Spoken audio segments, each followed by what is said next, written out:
দিয়া তাহলে তোমাকে যেটা বলার সেটা হচ্ছে যে তোমাকে ওয়েট লস করতে হবে।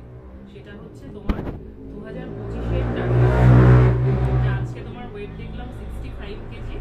তোমাকে আমি 3 মাস পরে আসতে বলেছি, তো তোমাকে আমি টার্গেট খুবই কম করে দেব, মানে মোটেই বেশি দিচ্ছি না। আমি বলেছি যে 1 কেজি পার মান্থ, তার মানে তুমি 3 মাস পরে আসছো, মিনিমাম 62 কেজি তোমাকে করতে হবে টার্গেট এটা তোমার, ঠিক আছে? তার থেকে বেশি করলে তো আরো খুব ভালো, কিন্তু এটা তোমাকে করতে হবে। তুমি পারবে তো? অবশ্যই। এটা তোমার নিউ ইয়ার রেজলিউশন, ঠিক আছে? পারবে? অবশ্যই। ঠিক আছে। এবার এটা করতে গেলে যে অধ্যবসায়টা দরকার সেটা তোমাকে করতে হবে। এটা তো একটা স্টাডির মতো, ঠিক আছে? এতে কনসেন্ট্রেশন লাগবে তোমার। আজকে এখন আমার সামনে বলছো করব, বাড়িতে গিয়ে যদি কোনো নেগেটিভ সিচুয়েশন তৈরি হয় তখন বলা যাবে না যে আমি আর পারবো না, ঠিক আছে? ডিফিকাল্টিজ আসতে পারে, কিন্তু তোমাকে ট্রাই করতে হবে এবং ভেঙে পড়লে হবে না। এটাই হচ্ছে আমাদের নিউ ইয়ারের মেসেজ। ভালো থাকবে আর হ্যাপি থাকবে, আর তার সাথে সাথে টার্গেটে যেতে হবে। তার মানে এই নয় যে লক্ষ্য পূরণ থেকে যদি একটু পিছিয়ে যাও খারাপ লাগবে, কিন্তু তোমাকে চেষ্টা করতে হবে অলওয়েজ, ঠিক আছে?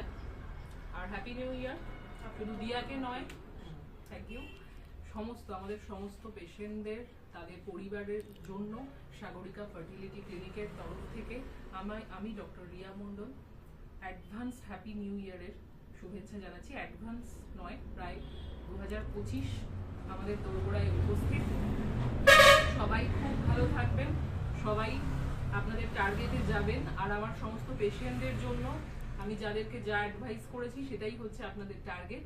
তবে হ্যাঁ, আবারও আমি বলি, টার্গেট যখন অর্জন করতে না পারি আমরা ভেঙে যেন না পড়ি, এটাই আমাদের নিউ ইয়ার রেজলিউশন হওয়া উচিত। এবং আপনারা খুবই হেলদি থাকবেন, হেলদি ডায়েটে থাকবেন।